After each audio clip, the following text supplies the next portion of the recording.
साये बंदगी साये ततः पदं तत्परिमार्गितं यस्मिन् गता न निवर्तन्ति भूय तमेव चाहं पुरुषं प्रपद्ये यस्मिन् शरीरे प्रसिता पुराणी। सतगुरु की महिमा अनंत किए उपकार लोचन अनंत उघारिया अनंत दिखावनहार। परम सद्गुरु सर्वेश्वर परमात्मा कबीर साहब के इस हिजरही आश्रम में विराजमान सभी संतगण, परम श्रद्धेय संत रामचंद्र साहेब, डॉक्टर हरिशरण साहेब, राम शरण साहेब और साथ में आए भजन के पद साथ रहे हैं परम श्रद्धेय स्थानीय सदगुरु विनायक साहेब के इलाहाबाद प्रयागराज से पधारे विनय विकास साहेब जी, राम साहेब जी और विनय साहेब जी, हमारे गोरखपुर से समिति के मंत्री श्री रामनरेश चौबे जी और उनके मित्रगण जो यहाँ पधारे हैं और परिवार के जन आदरणीय जय साहब, गुरुजय भाई साहब भी पधारे हैं। यहाँ गांव के सभी जो यहाँ काम देखते हैं श्री लल्लन साहब जी, प्रधान जी, हमारे समिति में भी बहुत से सहयोग करने वाले इस गांव के लोग, तो सबको बहुत बहुत शुभकामना। आश्रम के परंपरा में ये आश्रम बहुत पुराना है और बहुत अच्छे अच्छे संत हुए। दो पीढ़ी से थोड़ी सी गड़बड़ी आई, जैसे अभी तक वो आश्रम उससे उबर नहीं पाया है। कबीर साहब तक बहुत आदर्श स्थिति थी, सभा का केंद्र था। आप देखे होंगे कि गांव के प्रत्येक घरों से परंपरा शादी विवाह किसी अवसर पर प्रत्येक घरों से लोग आते हैं चौपट पूजन और यहाँ संतों का दर्शन करके ही जाते हैं। ये परंपरा क्यों बनी, कैसे? क्योंकि इतनी आस्था थी, आश्रम सबके कल्याण के लिए आशीर्वाद देने वाला था। कबीर साहब के बाद ये थोड़े बड़ी गिरावट आई, दो पीढ़ी महान परंपरा की जो बनी उसमें उच्च स्तरीय लोग नहीं बने और व्यक्तियों के मठ महंत धर्म पर खोज खबर करने वाले, भजन साधन ज्ञान से विपरीत चलने वाले बन गए, जिससे कि बहुत सी हानियाँ हुई। अब वो परंपरा भी वो अपने कार्यकाल में बिताकर जितेंद्र साहब, बाजोगी साहब, हौसला साहब वो भी जीत गए अपने कार्यकाल को समाप्त करके। अब आश्रम खाली है। आश्रम में एक योग्य संत की जरूरत, जिसे महंत पद पर प्रदर्शित किया जाए। इसके लिए बहुत से संत उपस्थित हैं यहाँ पर। इलाहाबाद से साहब लोग हैं, हमारे बनारस मदर से, चोरी से और जैसे योग्य युवा संत जो फिर पंथ में समर्पित होने के लिए तैयार हैं। अभाव नहीं है ज्ञानी संतों का, जो सेवा दे सकते हैं। तो पहले देखा जाता कि इसी परंपरा में कोई हो तो उसे बनाया जाए, नहीं है तो फिर अगली आगे बढ़ के दूसरी परंपराओं से लेते हैं। तो अभी इस परंपरा में जो हमारे चलिए आज हमारे कुएं के लिए और हम साधु समाज के लिए बहुत सौभाग्य की बात है कि कबीर सोई दिन मिला जादन साधु मिला है। जानने का वो दिन बहुत उत्तम है जिस दिन कोई साधु मिले। हाँ जी, तो संत मिले ही हम लोगों को एक नए संत जो सेवा में थे परिवार के लोगों ने स्वेच्छा, उनकी इच्छा थी बहुत दिनों से कि मैं सेवा करूं संतों की, कबीर साहब के प्रचार, क्योंकि चैतन्य साहब इसी परिवार से बहुत पहले कहीं गति में संत थे चैतन्य साहब, और वो संत इतने ऊंचे थे, बहुत बड़े साधक थे और साधना के साथ साहित्य में भी उनकी पहुँच थी। हस्तलेख उनके लिखे हुए उपलब्ध हैं और चेतन प्रकाश नाम की उन्होंने पुस्तक लिखी थी जो छपा नहीं, आउट ऑफ प्रिंट होगा, लेकिन उसका हस्तलेख उपलब्ध है। तो इससे उसी परंपरा के जब हमने सभी जी को लगा कि हमारे परिवार से एक संत थे और उस संत की परंपरा को आगे बढ़ाने का अवसर अगर मिलता है तो बड़ी खुशी की बात उन्हें और अच्छा मिला। फिर सत्संग के हम से जुड़ने के बाद उन्होंने अभिलाष साहब को गाना, अभिलाष साहब के कार्यक्रम सत्संग, और वहाँ उन्हें ज्ञान प्राप्त करने का, साधना करने का अवसर मिला।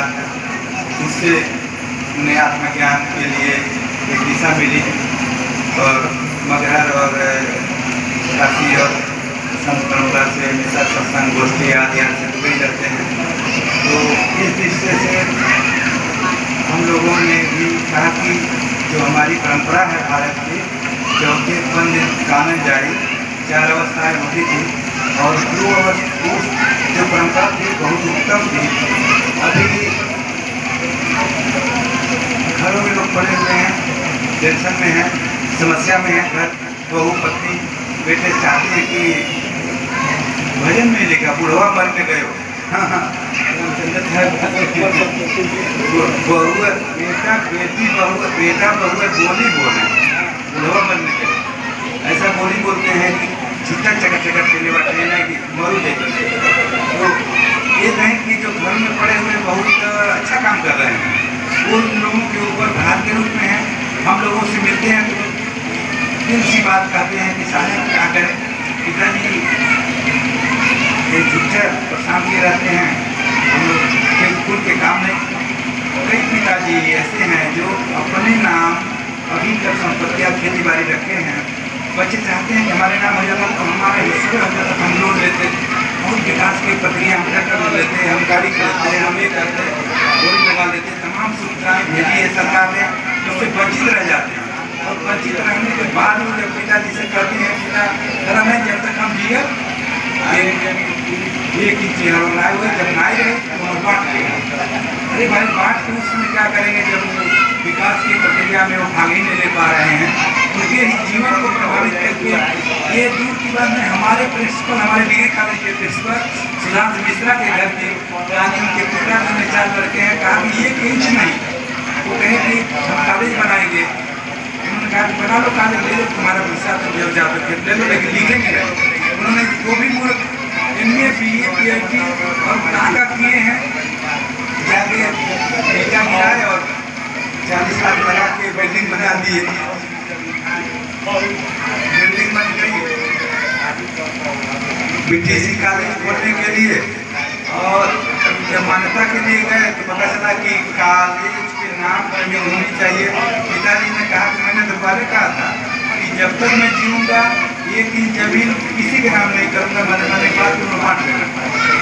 कॉलेज की बड़ी बिल्डिंग 40-50 लाख 60 लाख लगाती है, विधायक सांसद सहयोग किए, वो सब बनी हुई है, खंडहर हो रही है, उन्होंने दिया ही नहीं। वो बेचारे बेरोजगार हो के हमारे यहाँ प्रिंसिपल हैं डॉक्टर साहब जी, इस कॉलेज में उसके संचालक हैं, रोज आके कहते हैं पिताजी समझाइए, हम लोग सब लोग समझाए थे ना, जब हम आए रहा तब लोग ये पढ़े लिखी बात है।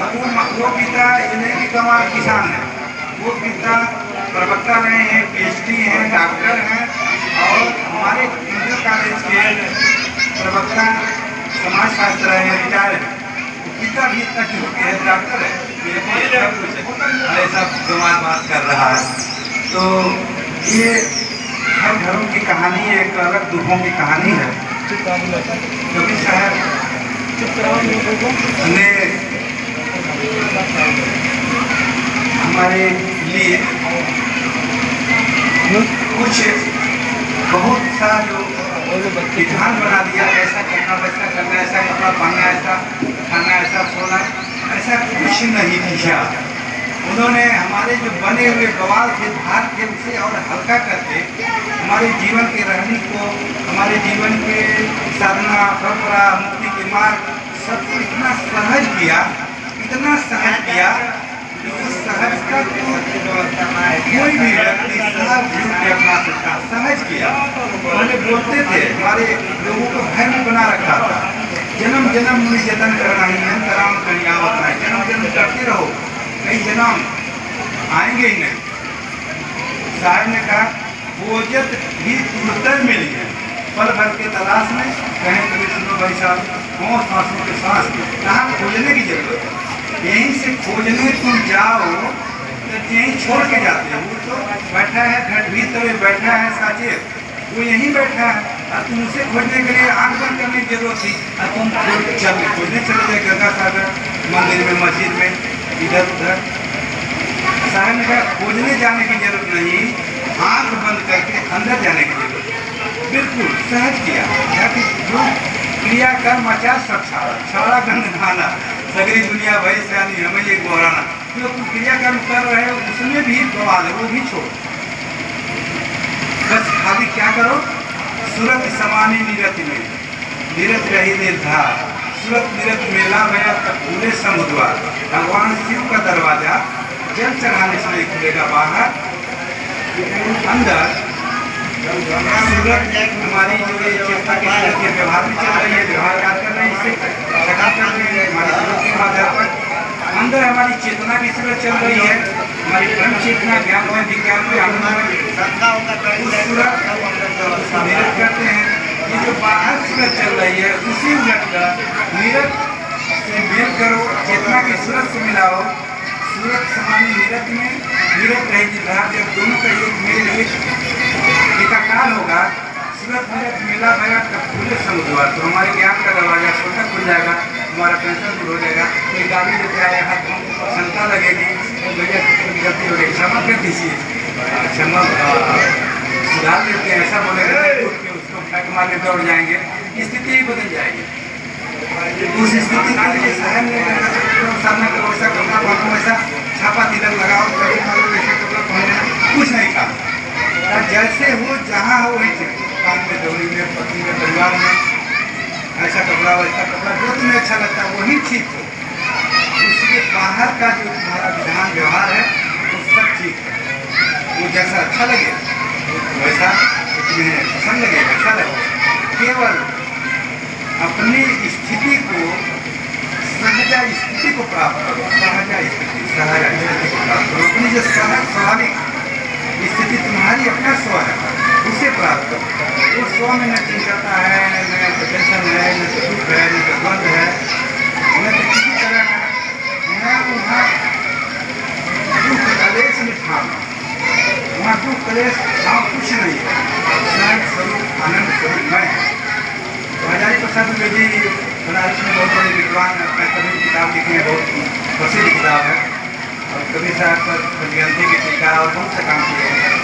तो उन्होंने लिखा कि कबीर की रमैनियाँ वेद की ऋचाओं से भी आगे चली जाती है, और बनारस के पंडित हजार प्रसाद में लिखा कि तुम कबीर एक समाज सुधारक, एक कवि, एक फक्कड़ संत, एक आदमी है भाई, उसको तुम, उसके रचना को तुम, उसकी बाणी पढ़े हो, वेद की ऋचाओं से आगे चले, जो वेद ब्रह्म बाणी है, ईश्वर बाणी है, एक आदमी से ऊपर कर रहे हो, क्या कर रहे हो, ऐसा प्रसाद द्विवेदी ने कहा कि भैया हम कभी परंपरा के हैं, कभी सर आखिर लेके बोलते हैं, कागज लेके नहीं, उनकी परंपरा हमारी परंपरा है, तकनीकी नहीं कहता है आंखन की देखी, तो कहता कागज की, लेकिन मैं आँख से देखा, अनुभव किया, वो बोल रहा हूँ।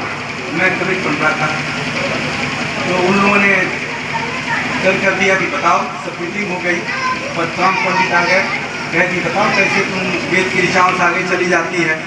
तो आचार्य प्रसाद द्विवेदी ने 2-4 उदाहरण, उन्होंने ऋग्वेद का शतपथ ब्राह्मण, जो दर्शन की ऊंचाई का सबसे महत्वपूर्ण माना जाता है हमारा वेद, चारों वेदों में जो ऋग्वेद है उसका दशम मंडल, जिसको ब्राह्मण शतपथ ब्राह्मण कहते हैं, दर्शन की ऊंचाई के सबसे श्रेष्ठतम अवस्था में है। तो दशम मंडल में जाके वेद कहता है, जैसा कि आप रामायण को महाभारत वगैरह का चलता है, तो वो उसमें बताता रहता है, सब लोग बच्चे लोग जानते हैं कि तब सूर्य नहीं था, चंद्र नहीं था, अग्नि नहीं थे, तब क्या था उस समय वेद हमारा दशम मंडल में जाकर तब क्या था कहता है। और कबीर साहब बोलते हैं, चंद्र सूर्य दिवस नहीं रजनी, कहाँ जा लाल लगाओ, जहाँ सूर्य चंद्र दिवस रजनी संसार का कोई व्यापार बाजार नहीं, वहाँ जाकर मैं प्यार करता हूँ, प्रेम करता हूँ। तो आचार्य प्रसाद द्विवेदी ने कहा कि वहाँ अभी तुम्हारा वेद या हमारा वेद जो बोलो, आचार्य प्रसाद द्विवेदी बोल रहे हैं, उनका वो कोड है, कहना तुम्हारा वेद या हमारा वेद, जहाँ जाके क्या है क्या कर रहा है, वहाँ जाके कहाँ जा लाल लगा रहे, वहाँ जाके जहाँ सूर्य चंद्र दिवस रजनी संसार का व्यापार बाजार नहीं है, वहाँ जाके प्रेम करते हैं। तो अब वेद से अब तुम बताओ, सब ज्ञानी का यही विषय है कि वो जान जाएंगे सही बात तो कुछ भी हो जाएंगे, उसकी नहीं है। तो पंडित हैं, पढ़े लिखे हैं, जो देखे कि सही बताए, 5-7 उदाहरण रखते, यहाँ समय रखने का नहीं है, लेकिन जब रखते तो उनको समझ में आए तो तुरंत नमन किए, अजय बता दिए तो कहे भैया मान गए, तुम सचमुच पहुँचे, कबीर साहब में पहुँचे। हम लोग तो अभी उनके कथा गरघा जैसे जैसे पंडित लोगों ने कहा। तो एक उदाहरण और है, ये जो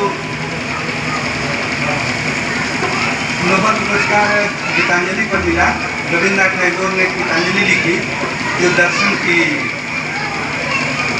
इस जीव और ईश्वर परमात्मा ब्रह्म है, जिसको वो अपनी भाषा में जीव और ईश्वर के मिलन ब्रह्म की स्थिति कहते हैं, हम उसकी स्थिति को, उसी बात को स्वरूप की स्थिति कहते हैं। तो कोई भेद नहीं है, बात एक ही है, शब्दों में उलझने की जरूरत नहीं है, शब्दों के भाव को जानने की जरूरत है। तो उन्होंने कहा नोबेल पुरस्कार मिला तो सब ईसाई और मुस्लिमिया और सब लोग में हो गई, ये तो रहस्यवाद पर उन्हें नोबेल मिला। रहस्यवाद हमारे बाइबल में पहले से है, कि भारत में कहाँ से आ गया, रहस्यवाद तो हमारा है। तो नोबेल पुरस्कार विवादित हो गया, रुक गया। तो चित्तमोहन सेन, आचार्य प्रसाद द्विवेदी और एक और कौन विद्वान थे, तीनों लोगों ने मिलकर, रविन्द्रनाथ टैगोर, तीनों लोगों ने मिलकर फिर कबीर साहब के पदों को, भारत को जवाब देने के लिए मांगा गया कि आप अपने ऊपर लगे आरोपों को बताइए कि आप भारत का रहस्यवाद है ही नहीं, बाइबल का है, भारत में है ही नहीं। तो रहस्यवाद, यहाँ समस्या है कि हमारा रहस्यवाद का प्रवक्ता भारत में कौन है, कहाँ से शुरू हुआ। तो कबीर साहब 100 पोएम्स ऑफ कबीर, 100 कबीर साहब के पदों को अंग्रेजी में अनुवाद करके वहाँ प्रस्तुत किया प्रमाण के रूप में, और तुरंत सब लोगों ने मान लिया कि यस, तो रहस्यवाद भारत का है, कि कबीर है प्रवक्ता, और नोबेल पुरस्कार गीतांजलि को मिला। तो कबीर साहब के उसका पहला पद है, उनको कहा ढूंढे बदले मैं तो तेरे पास गए, ना मैं मंदिर, ना मैं मस्जिद, ना काबे कैलाश में, ना मैं कोनो क्रिया करना, ना योग उपवास में, ना मैं रहता घर गुफा में, ना त्रिपुटी के द्वार में, और भी बहुत सा बता दिया। यहाँ वहाँ सब जहाँ आदमी पूछते हैं सब वो कट कर दिया, और कहा कि कहें कबीर सुनो भाई साहब, खोजत नहीं तो उत्तर मिलेगी, पल भर के तलाश में, कहें कबीर सुनो भाई साधु, हों तो हों विश्वास में, कहीं पाठ भेज सका हम सांसों विश्वास में।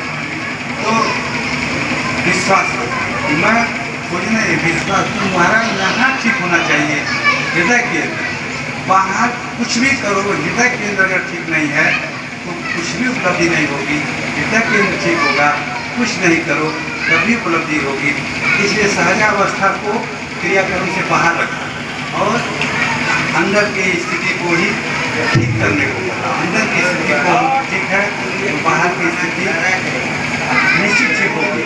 विचार, विचार, आचार, हमारी परंपरा बनती है। पहले विचार केंद्र में आता है हमारे दिल में, सही विचार आएगा, जैसा विचार आएगा वैसा हमारा विचार होगा, वैसी वाणी होगी, फिर वैसी क्रिया होगी।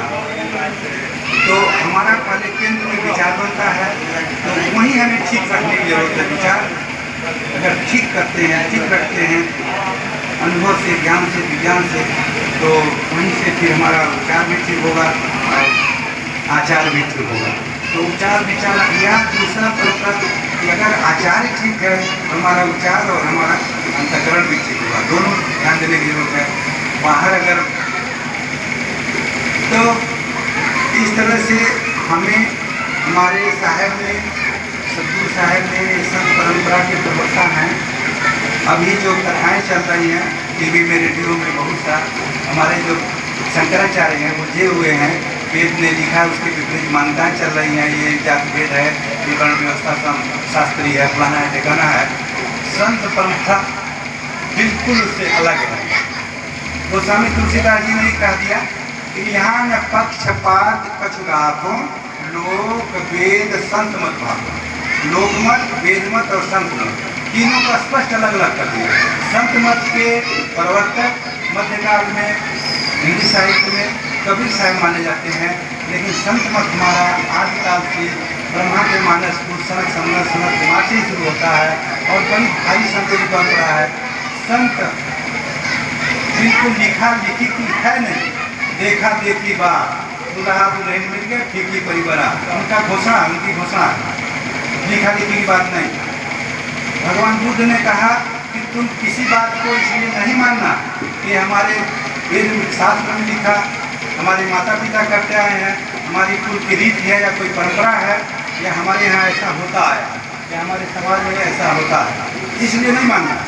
इसलिए मानना कि तुम्हें अपने विवेक से लगे कि ठीक है तब मानो। हमारी संत परंपरा, पूरी संत परंपरा आपको महत्व देती है, पूरे आपको महत्व देती है।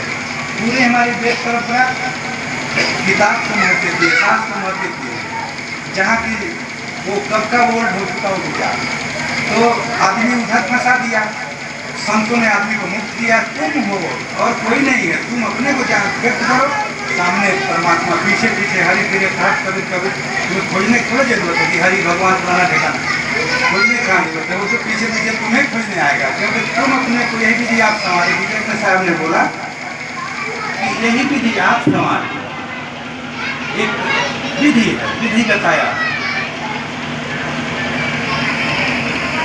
मन राता तन जात है, तन राता मन जा, तन मन है के हो जाए तब हंस कबीर का, तमाम बता दिया विधि। कहा कि यह विधि आप संवारो, अपने को ठीक करो, ये तो पीछे पीछे आएगा। तुम्हारे कर्म हैं तो देखो, तुम्हारे कर्म में नहीं लिखा है, जाके मंदिर में, मस्जिद में, कहाँ कहाँ तीरथ में, मूर्त में सिर पटको, चाहे पूरा वहीं गला काट के चढ़ा दो, कोई एक इंच दे नहीं सकता, क्षमता ही नहीं देने की। थोड़ा आगे बढ़ के बोलो, जब तुम्हारे पास है तो तुम्हें गिराने किसी का जरूरत नहीं, वो खुद दयालु है, कृपालु है, वो आके देगा। पीछे पीछे आके माता बच्चे को ऐसे देखते रहती है, तो गिर न जाओ, इधर नीचे में चल जाओ, उठाया है, सोया है, जगाओ, उठाओ, स्कूल भेजो। माता की हमेशा ध्यान कर, रोटी में नहीं काम करेगी, नहीं ध्यान रखो घर कहाँ गया। वो माता है हमें पैदा करने वाला, वो हमेशा हमारे को हमेशा ध्यान रखा है। कुरान में पढ़िए तो ये पन्ने, कुरान का एक भी पन्ना देखेंगे तो उसमें वो करुणावान है, वो दयावान है, ऐसा एक के पन्ना में 15 बार आएगा, दूसरे पन्ना में 25 बार आएगा, तीसरे पन्ना में 10 बार आएगा। कोई ऐसा पन्ना नहीं है जिसमें 5 बार, 2 बार, 1 बार आ नहीं जाए। पन्ना एक हरदम उसके बारे में बार बार लोग कहते हैं वो करुणावान है, दयावान है। उसका मूल स्वरूप करुणावान, दयावान, न्यायी है, न्यायी है। ये सब कुछ बिल्कुल अलग ही है। दया, क्षमा, सत्य, धीर, विचारा, ये लक्षण हंसा के साथ हमारे कवि साहब पचग्रंथी में, हमारे राज साहब बोलते हैं कि हमारा अपना स्वरूप ऐसा है, करुणावान, दयावान, न्यायवान, दयावान, करुणावान, दयावान, दया, क्षमा, सत्य, धीर, विचारा, ये लक्षण हंसा के साथ हमारा जो हंस स्वरूप है, ये वाला है। हम विद्रुप होकर अपने को अज्ञानवश अपने स्वरूप को छोड़कर पर से संबंध जोड़ते हैं। मैं चितवत हूँ तो तू चितवत है मोह, कहें कभी कैसे बने एक जन दो मैं चितवत है, मैं चितवत हूँ तो तू चितवत हूँ मोह। सब बोलते हैं कि मैं भी तुम्हें खोज रहा हूँ, भक्त को भगवान, गुरु शिष्य को गुरु खोज रहा है, ज्ञानी अधिकारी को खोज रहा है। किसी रूप में देखिए वो खोज रहा है, कोई भी ज्ञानी। तो मैं चितवत हूँ तो इनको तू चितवत, तुम भी खोज रहे हो, तुम्हें भी शांति नहीं मिलेगी हमारे पास, तुम भी हम भी खोज रहे हैं, तुम भी खोज रहे हो, लेकिन तू चितवत और तुम हमें ने इधर संसारी वृत्तियों में तुम्हारा चित्त है और उधर करने के कारण मैं सामने हूँ, ये छोड़ के चले जाते हैं।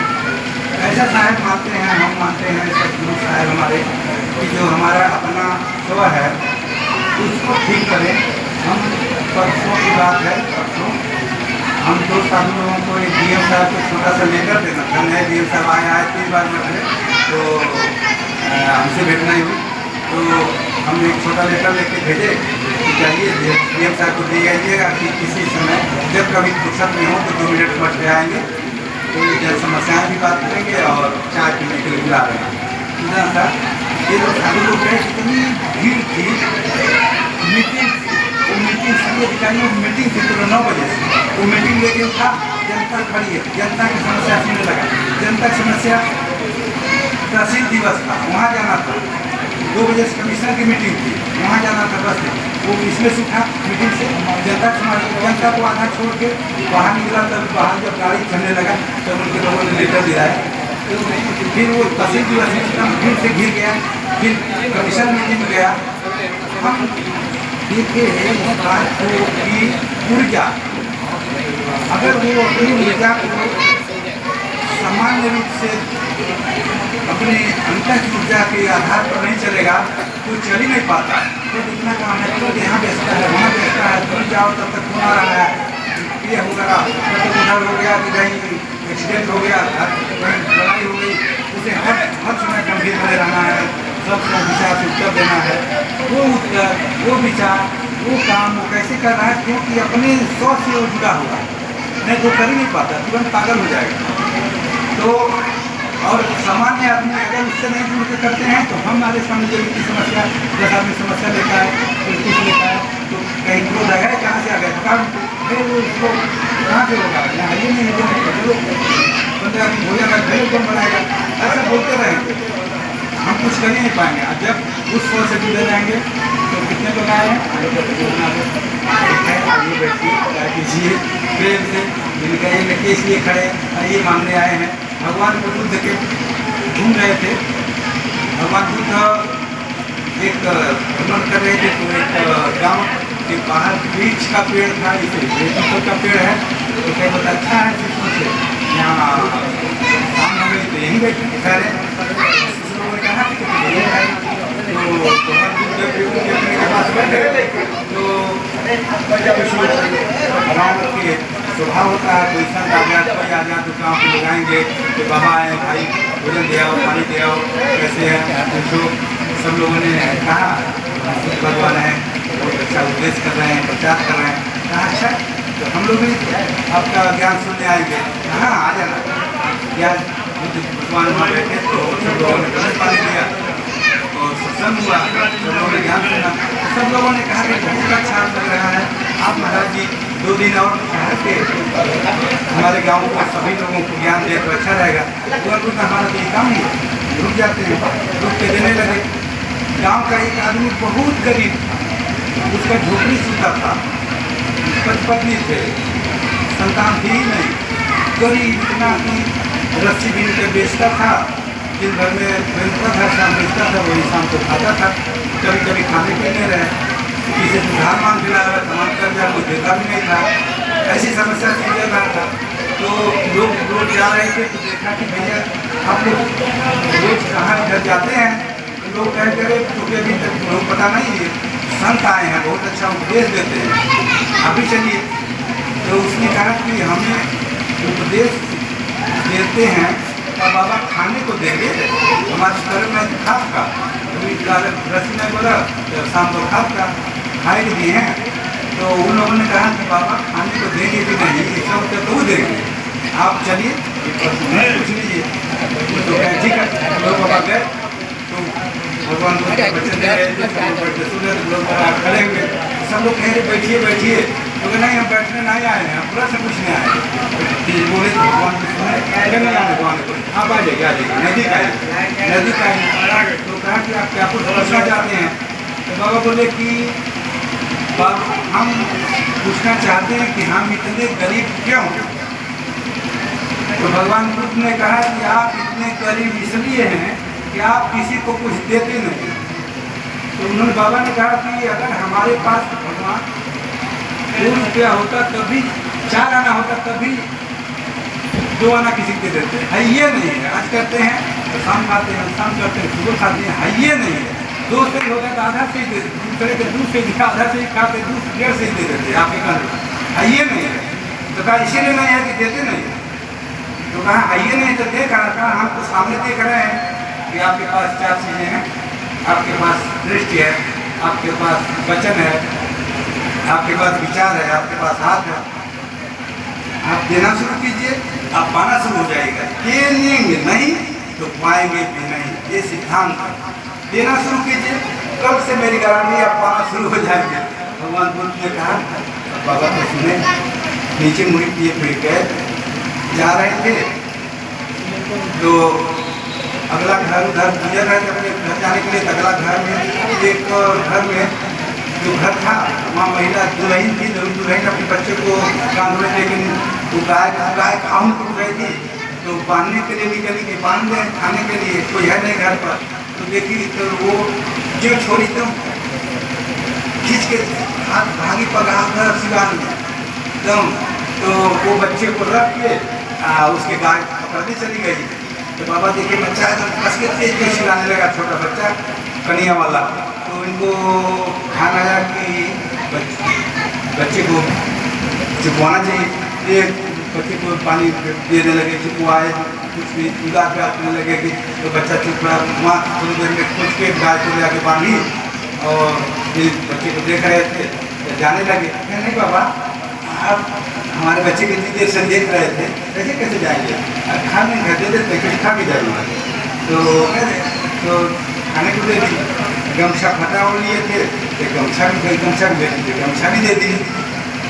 तो फिर आगे दूसरे दिन उठे तो बाहर निकले, जाने कहीं जा रहे थे तो देखे जो घर था वहाँ बाहर उनके घर 10-12 कपूर थे और घर में कोई था ही नहीं।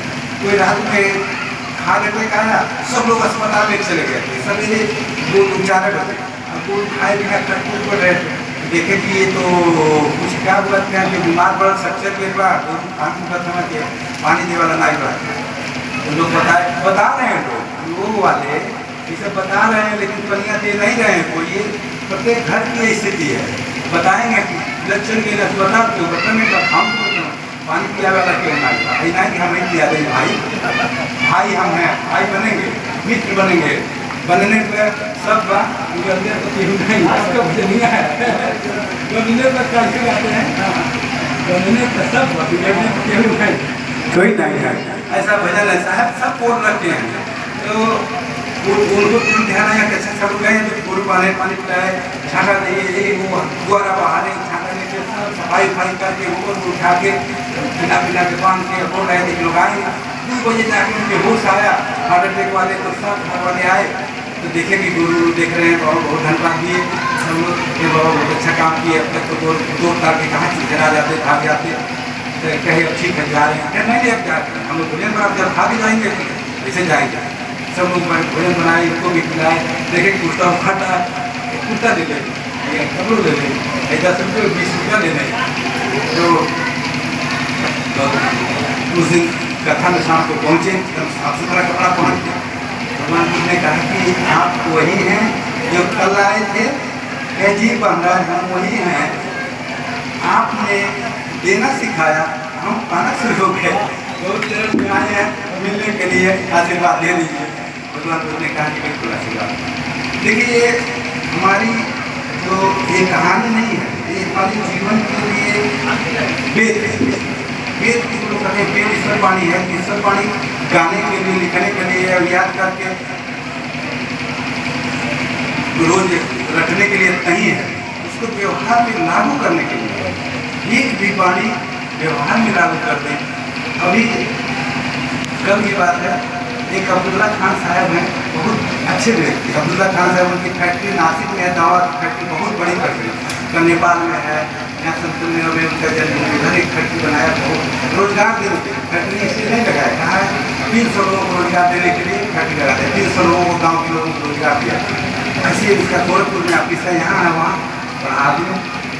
पूना में रजनीश आश्रम में कबीर साहब को सुना था। पूना में रजनीश आश्रम, रजनीश के माध्यम से कबीर साहब से बहुत प्रभावित हुए।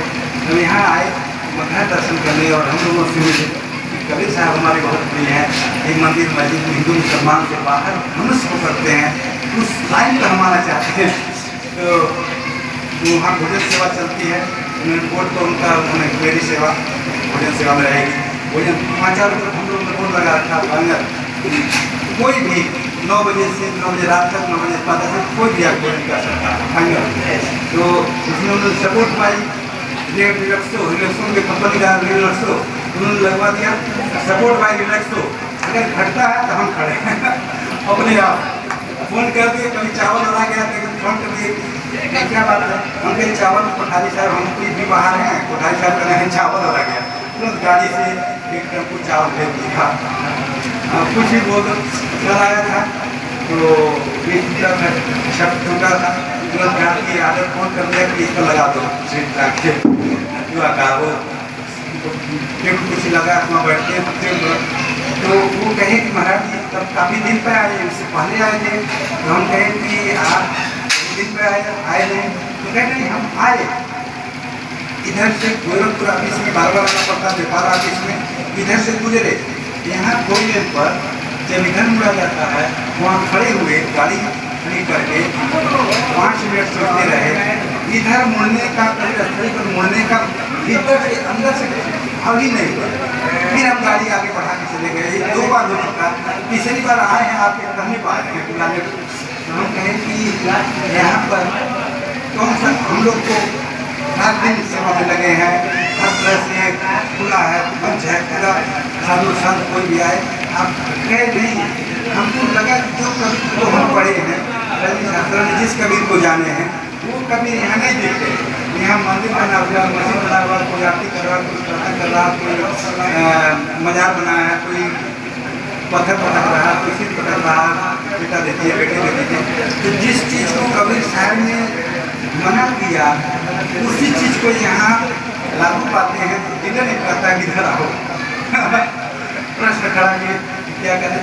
हम क्या है कि हम लोग उसी लाइन को मानते हैं, लेकिन जो शायद 50 मिनट पीछे में बोले हैं, कहें तो सारी दुनिया अंदर ये जब खुला ले भाई, मैं कहें समझाओ सकल जगह था। जब अंधे को आएंगे तो आप कोई पागल घोषित कर देगा, तो पहले तो पागल में घोषित करे तब कोई बात सुनेगा। दूर ऐसा कह देगा तो पहले सुनेगा ही नहीं, पहले आप ही पागल घोषित कर देगा। तो हम लोगों को पागल में घोषित करें, इसलिए बच के चलना पड़ता है। परंपराओं को थोड़ा थोड़ा बदलने की कोशिश कर रहे हैं, लेकिन अचानक करेंगे तो मुश्किल होगा। वहाँ पर बल दी जाती है। हम लोग महाराज आदि पास जाके कहा कि उस बल को बंद कराने के लिए होना चाहिए। उन्होंने कहा कि बल को बंद, सब ब्राह्मण हो गए, कहे कि हमारा सिर कट के जाएगा तो भी दादी का जा पाएंगे। आदि दादी का छोड़ो, आप लोग पढ़ो। वहाँ 4-5 जगह यही इधर नहीं देखिए आपके पास, वहाँ नहीं बंद हो पाया, विद्याचल नहीं बंद हो पाया। बकरियाँ काटी जाती हैं, बकरी मुर्गी सब काटी जाती हैं।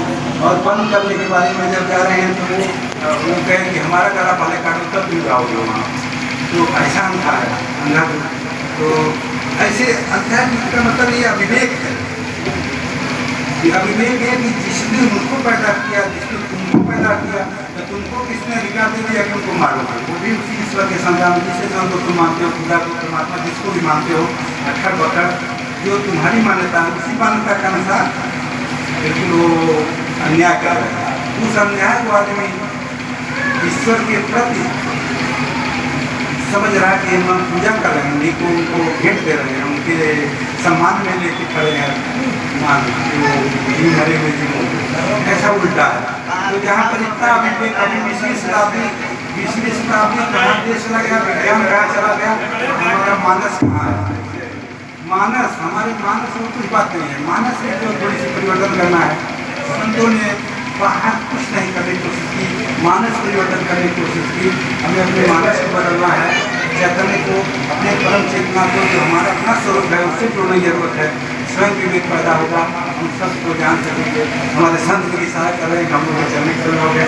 तो आज इतना ही, फिर कल हम लोग आएंगे और 11 बजे आश्रम में जो महान साहब थे, हौसला साहब बाजूरी साहब, उनका देहांत हो गया, आश्रम खाली है। हमको एक संत चाहिए था, एक संत रामनरेश साहब जी अपने संत वेश में थे, उनकी पत्नी जी